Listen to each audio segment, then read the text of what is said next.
Awesome. Hello, everyone, and welcome to the last day of the Galactic Imaginarium Film Festival. It's early in the morning here, but I think it's in the afternoon in China. And in this morning and afternoon in China, we are going to discuss about the science fiction feature film called Deep In, which is, I do believe, the first one which has been screened in this edition of the festival, which is a space opera. And this is quite amazing, especially because it's a space opera coming from China, which starts to have a tradition, a new tradition, a resurgence in big epic science fiction movies. And I am glad to announce that Mr. Renchao Wang is with us today, the director of the movie, and he will talk to us about his epic feature film. So, Mr. Wang, could you please tell us a bit about your activity and about the movie, obviously, some details, some aspects. 现在就是需要您讲一下电影的细节，还有您从事过的活动，这样。好，首先我很高兴能够参加那个电影节的活动嘛。这部《深空法则》是一部太空科幻电影，然后它是一部成本相当低廉的科幻电影，因为在中国毕竟，传统上意义上就是这个东西不是我们常见的一个类型，所以我们在一个比较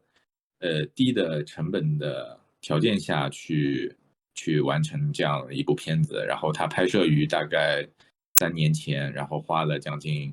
1年多的时间去制作后期，然后还有包括那个整个的各种后期，因为我们后期包括了视效和音效，就是有相当，因为对于一部低成本的影片来说，它的难度是相当大的。我这样一段一段来吧，好吧。So I'm very glad to be here. And Deep In is a movie. It's a space science fiction movie, as you described, a space opera. And I have to say that it is a movie of low cost because traditionally the science fiction film in China is not a widely known genre here. And this movie has been made since 3 years ago, and we had more than 1 year editing it. And because the visual and audio effect was very important for such a low-cost movie, and we have met some difficulties on it. 然后因为我个人从小就是科幻迷嘛，就是很喜欢科幻的小说和科幻电影，然后尤其是我们成长的时代，实际上是受到了那个星球大战和星际迷航的影响很深，所以其实一直以来对星舰的电影都会有一种喜好，因为它能够幻想畅想我们人类将要，比如说可能在1000年以后或者100年以后，我们将要进入太空所遇到的一系列的问题，这是这个星舰电影所能够带给我们的。所以呢，我对这一类的题材就特别感兴趣。因此，在上一部电影完成以后呢，我就有这个机会，我想要去实现我的梦想，去做一部发生在长达2-3公里长的太空星舰上的一个关于人类前途命运的一个讨论的一个这样的故事。然后呢，在这样的故事当中，因为我们是中国人，然后我试图就是在传统的这种星舰电影的里面呢，去融入一点点的，就是我们中国人传统的东方思想的一些东西，就是我们怎么样去思考，不同的种族，还有我们人类它的未来，就是种种的这样的命题，从我们的角度去出发去思考。我是想要在这样的一个传统的一个科幻电影的框架下面去做一些我们自己的解读。I love science fiction films since when I was a child, and I have been deeply influenced in my teenage years by movies like Star Wars and TV series like Star Trek. And I especially among all the genres of the science fiction films and TV series, I love the space. I love the spaceship movies, and I think because the spaceship movies are those by which we can imagine and predict the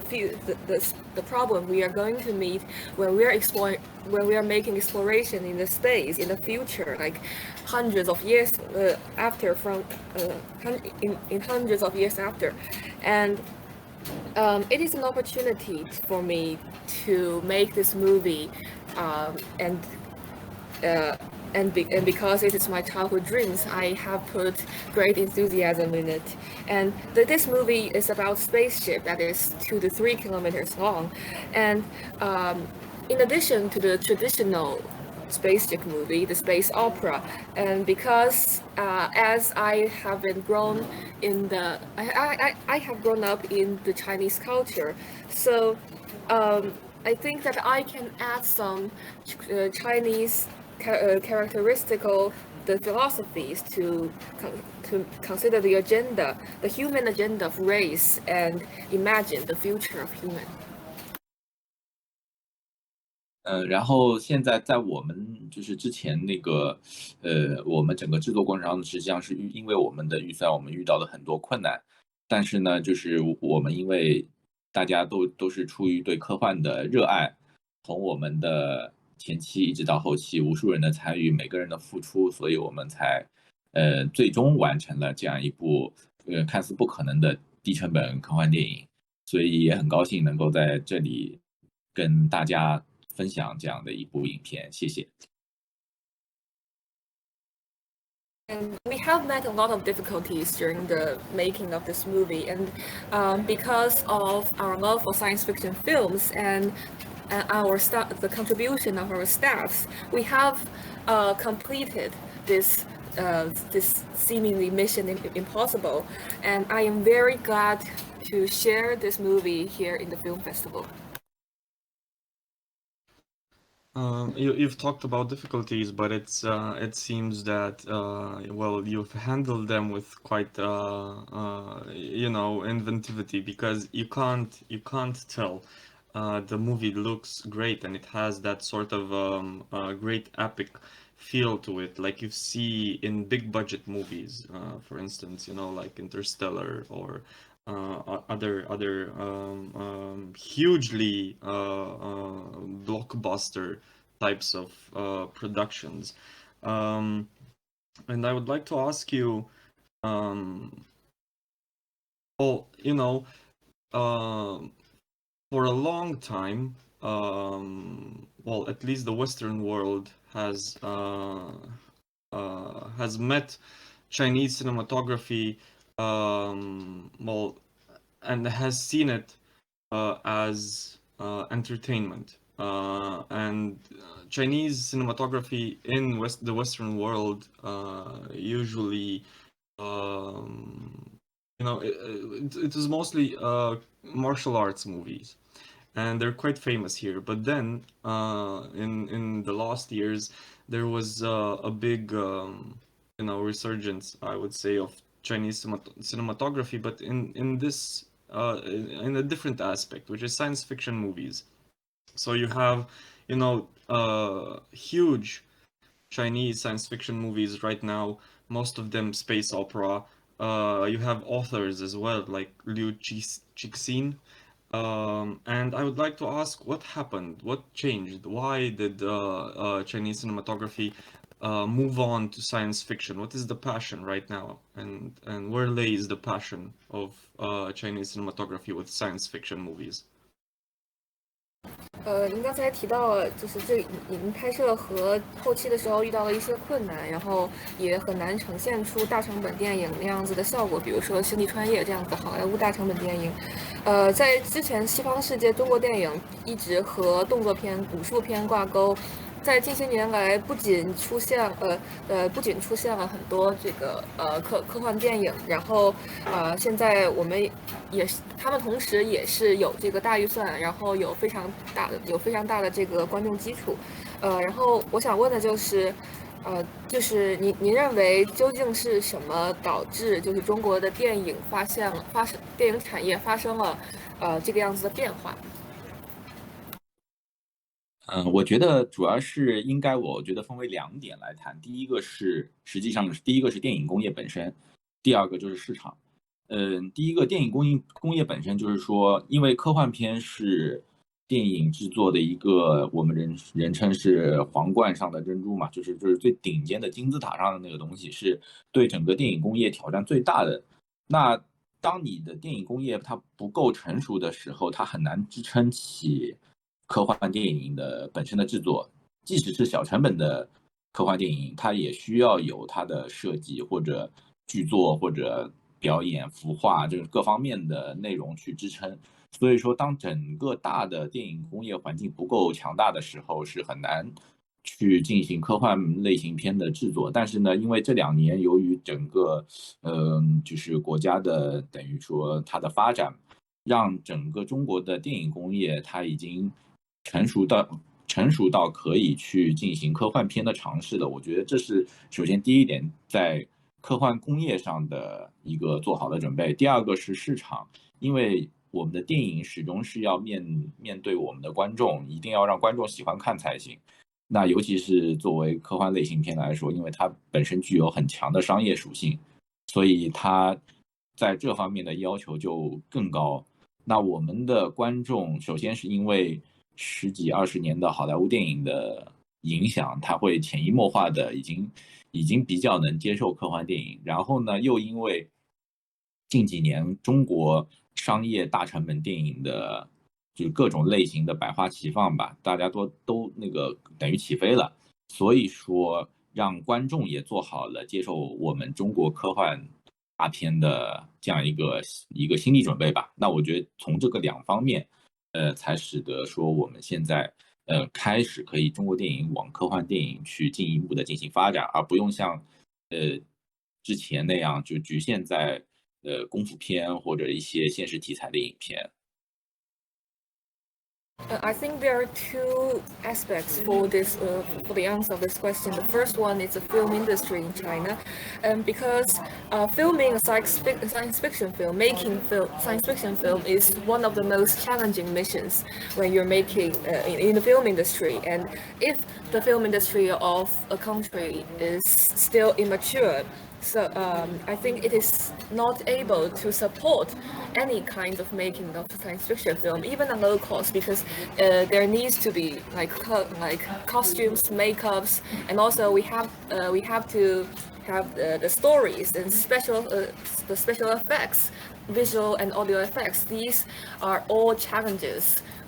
in the film industry. So I think that the development of the film industry in China has made the environment mature enough for us to make the attempt to make science fiction films and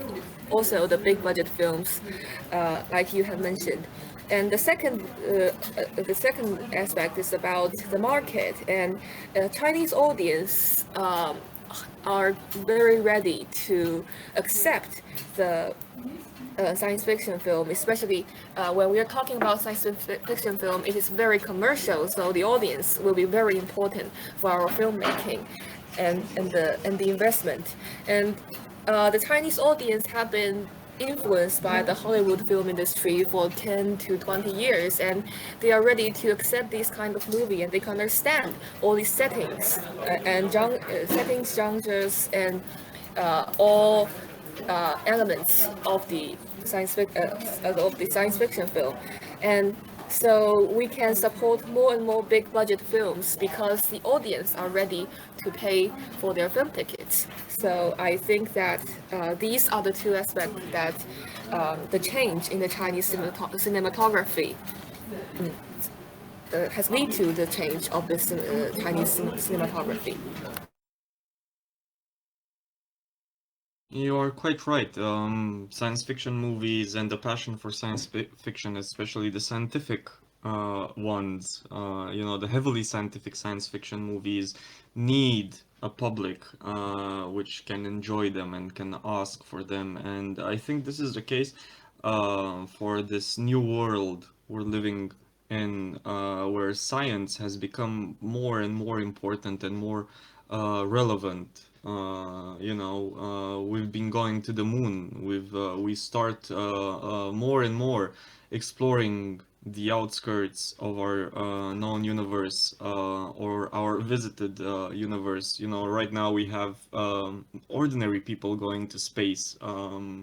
Like space tourism, and I guess this is quite exciting. It's um, probably the first real steps in becoming a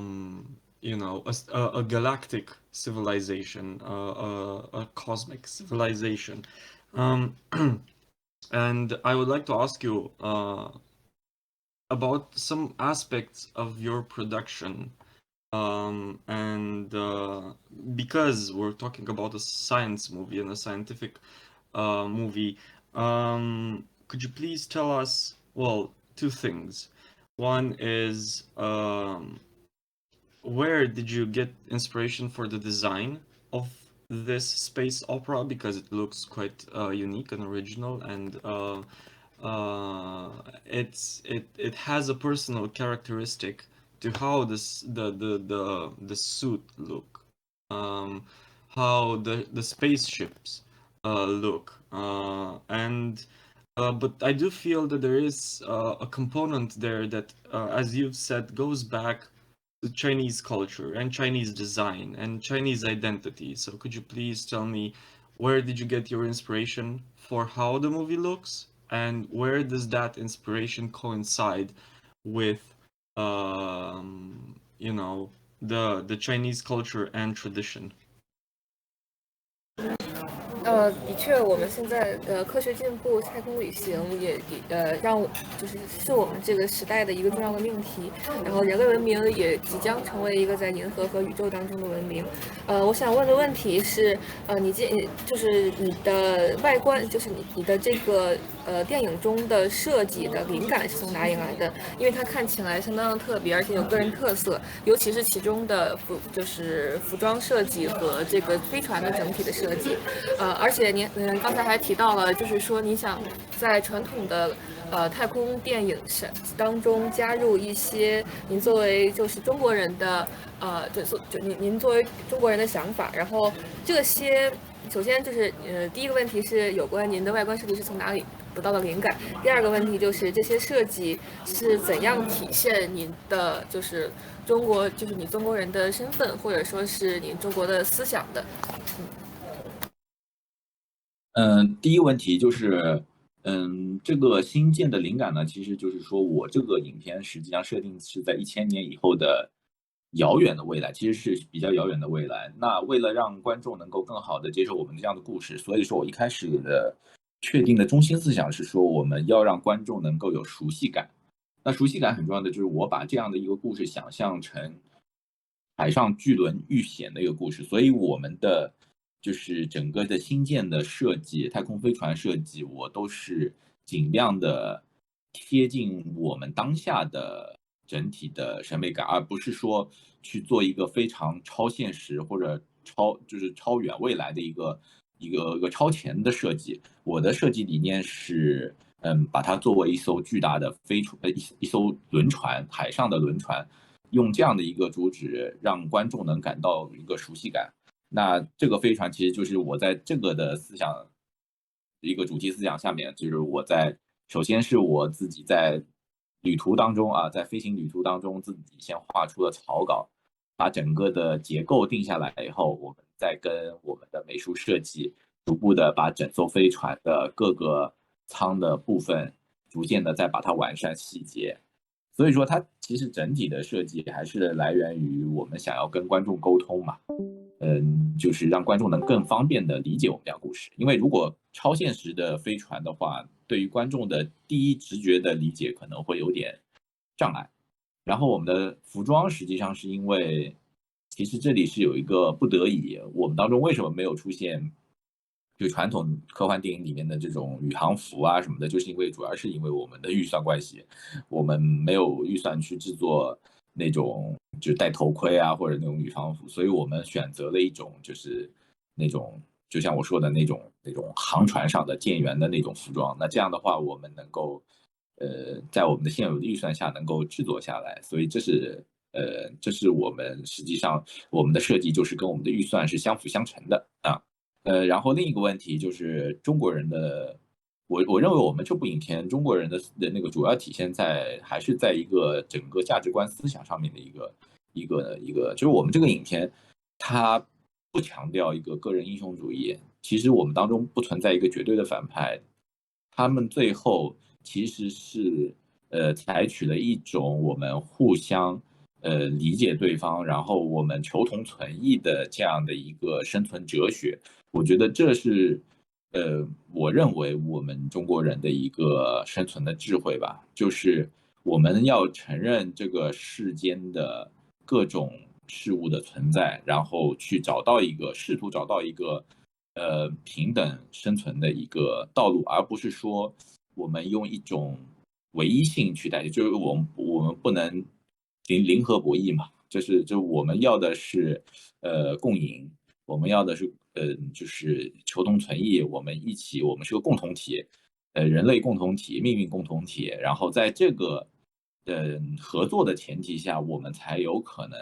走向升空，而并不是说就是可能像传统好莱坞电影那样，我们一定是一个英雄战胜了反派，然后我们是神选之子，然后只有我带领着，就像摩西那样，我带领着大家去到彼岸。那我们可能更多的是一种概念，是说我们要就是种族之间的平等，我们要互相的理解，然后在这个基础上携手共进，去往未来。Okay, as for the first question, and the setting of this film is 1,000 years later, but when in the design, but we try to make it more familiar to the audience. Like the major concept of this movie is adventures in the seafaring. I have imagined a boat, and the design is more contemporary and very easy to understand for the audience. And I have designed the structures in my own personal traveling, and I have talked to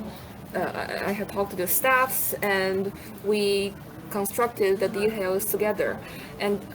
I think that I want to make use of the design and communicate with the audience, because when the design becomes more surreal, it is not easy for them to take grasp of. And also, as for our costumes, and there is a problem about the budget. So the traditional costumes of an astronaut, like the one with the helmet, it is too expensive for us. So so our costumes are more likely to be the ones on the fleet or on the seafaring, and that is a problem that it has been limited by our own budget. And for the second question about how the design or the concept has been expressed our Chinese identity, and I think the Chinese identity is in the values and the philosophy of the story. And there are no absolute villains or heroes in this movie, and there are no like an individual that leads everybody to defeat the villain. And I think that we are emphasizing the mutual understanding, and which is an old Chinese wisdom. We admit the diversity in the film, and we have been trying to create an environment that people can communicate equally and cooperate and construct a win-win relationship, because only when we cooperate we can go farther into the space. So these are my answers to the questions. And you're quite right.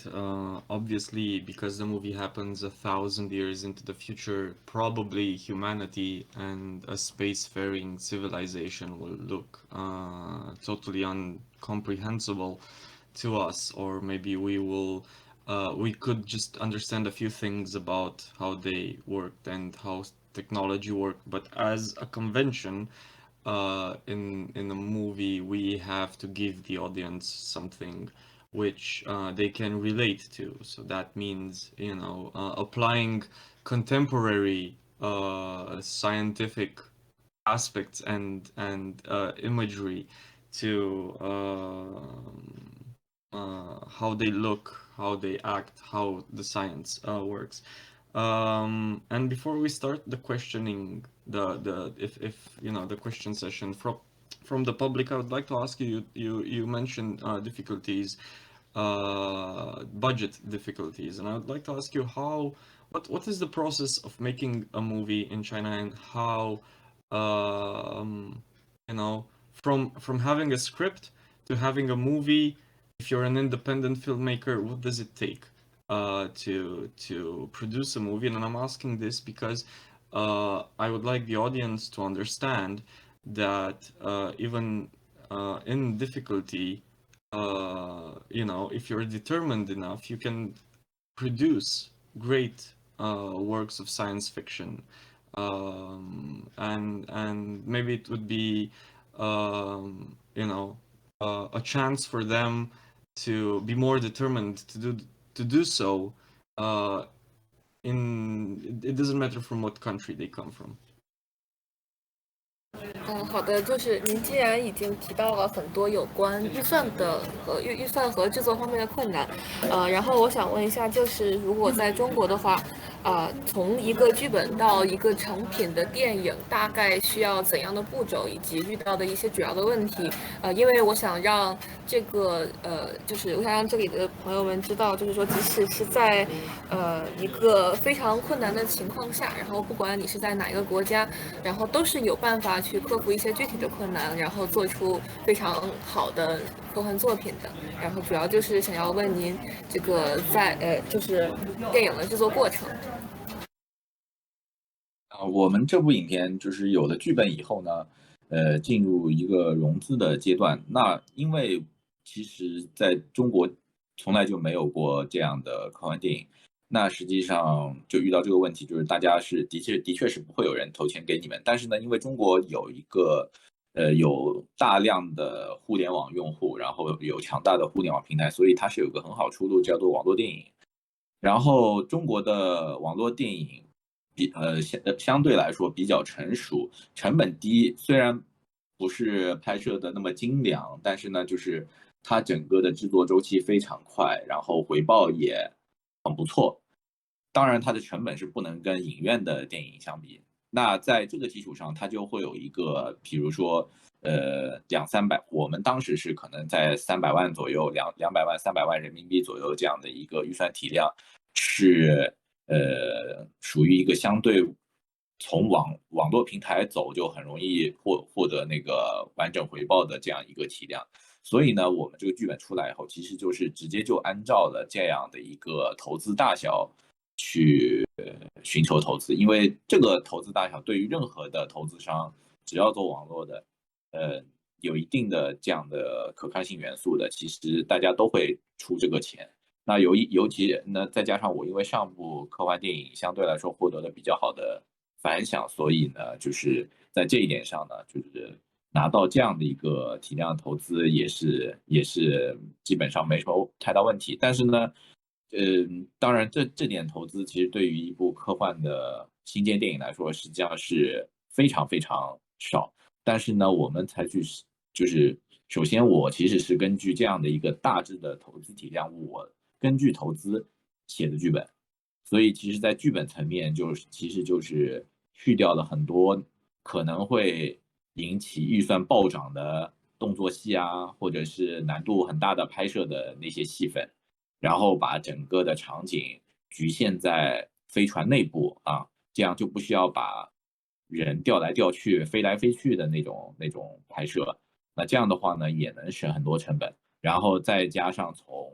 那个刚才我说过的美术设计、场景设计、服装设计上去节省，再加上最后呢，就我们特效制作过程当中，其实就我自己本人也参与了很多，然后就是做了很多分镜头啊，还有包括 UI 的设计。那这样的话，其实是说我们每个人就是大家为爱发电嘛，用对科幻的热爱，然后用一个降低的成本去尝试完成这样一部新建科幻电影。Yes, this, after we have the script, we have to go into the procession of financing or getting the investment, because the science fiction movie is still a very young genre in China. That no producers which will like take it for granted, take giving you investment for granted. So um, we have um, we have been relying on the internet corporations now in China, which is growing bigger and bigger, and we can make like the films on the internet platform in a very low cost, because in China we have so many we have a wide base of internet user, and we can get 2 to 3 million of the budget from the streaming internet streaming platform. And but for science fiction movie like this, it is still a very small budget. And also because my last film, which is also a science fiction film, has like quite a good reputation. So the platform gladly gave us the investment, and I have based the script on the amount of the budget, and deleted all the action scenes and some difficult scenes that can difficult scenes in different settings that can make the budgets go higher and higher. And the scenes in this movie are mainly in the ship, as you can see, and also that we don't have to do all the wires and actors flying around things. That will make the movies very expensive. And we also make savings on the costumes, the props, and as for the special effects and also the concept design, I have also been participated. All the staffs, including myself, have made great contribution to this movie, although we are in a very low budget. And I think that our love for science fiction film is what is our biggest motivation for this. Indeed, and it's quite great to hear that there's so much determination, because I do believe that when hardship in movie making comes along, and it's mostly about budget, you have to improvise and to adapt, and improvisation and the possibility to adapt to the issues you face actually sometimes makes the movies better, because you can see the inventivity and the originality of trying to bypass those problems, like there is the case with our movie, with the movie we're discussing right now, Deep In. I would like you to translate that, and then I would I'm going to invite people to ask questions from the audience. So after the translator has finished translating, please, if anyone from the public has a question, just unmute your microphone and go ahead. And I have to remind you that we have 6 or 7 minutes left. Thank you. 接下来还有6到7分钟，然后现在可以请这个公众来提问题。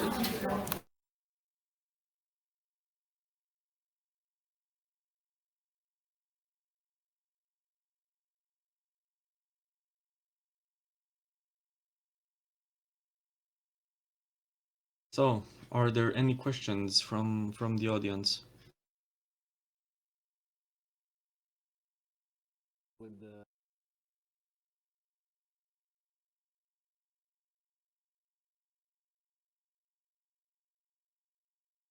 Alex, we can't hear you.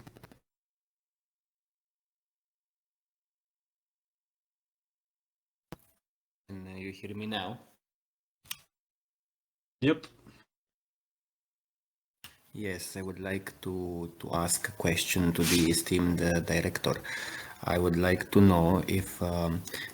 in 1,000 years we will have found the fuel that could propel such giant ships in the universe, because this seems to be the most important part of the realistic aspect of any movie. Can we travel in space, and based on what fuel? And if not, think about that, then isn't it just science fiction, fantasy, science fantasy?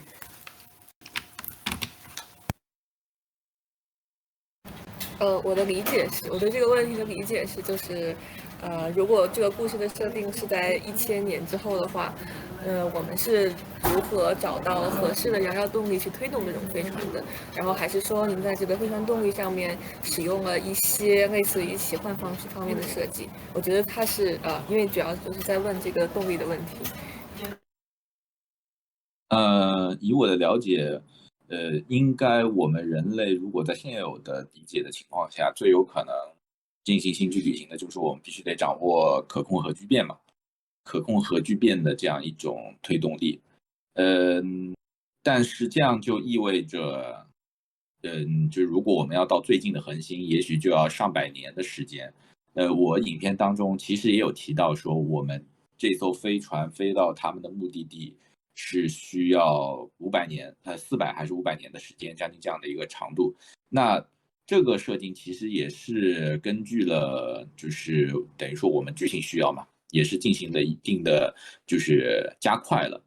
如果按照现有的技术条件，我觉得如果要去，比如说我们影片当中设定的22光年左右的这样一颗星球，我们人类将会，这段旅程将会成为我们文明史中非常重要的一段历程。就是它不是一段旅程，它是我们的一段生活吧。就是说，你有将近2000年或3000年，甚至4000年、5000年的时间在飞船上度过。那这样的话，其实它所可能产生的问题，还有当中会遇到危机，会远远大于我们这样一部电影所可能，就我们这些人所能预想到的这样一个规模。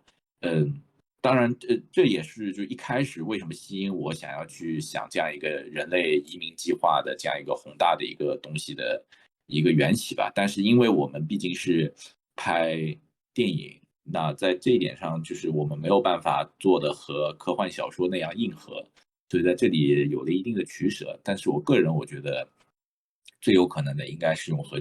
可控核聚变，然后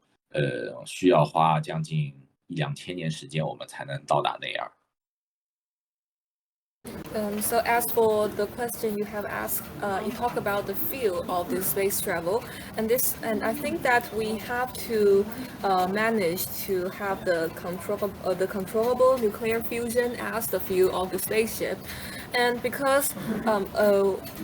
the problem is that we have to spend hundreds of years to get to even the nearest stars from our solar system. And in the movie, it has spent like 500 years to get to the star. And in the movie, we speeded it up a little bit, but when we're talking about like 500 years and 220,000 light years away, and the time in the spaceship will be an important phase of the human life and the human civilization, and the problems will be much more than what we have mentioned in the film. So that is also the inspiration of my consideration on the space immigrant, and the script about space immigrant. But we are making a commercial film, and so that we are not able to be as detailed and scientific as a science fiction novel. So that is a limitation of this form of science fiction creation. Excellent. Thank you very much. It's been such a fruitful discussion. Thank you. If there are any other questions, if not, I think we can wrap it up in 8 minutes. We're going to start the next panel. So, Mr. Wang, thank you so much for being here with us and having this Q&A about your lovely movie, and I'm so glad you've submitted it, because it seems like, as you've said, space opera types of science fiction movies are hard to make. So most of independent movie makers, or movie makers with a low budget, do not want to tackle such a huge and hard type of production. So it's a win for the festival to have an authentic, epic space opera. So thank you very much for being here and for answering our questions. Thank you. I'm so honored. I'm glad to be included in your festival. Thank you. Thank you, everyone. Thank you.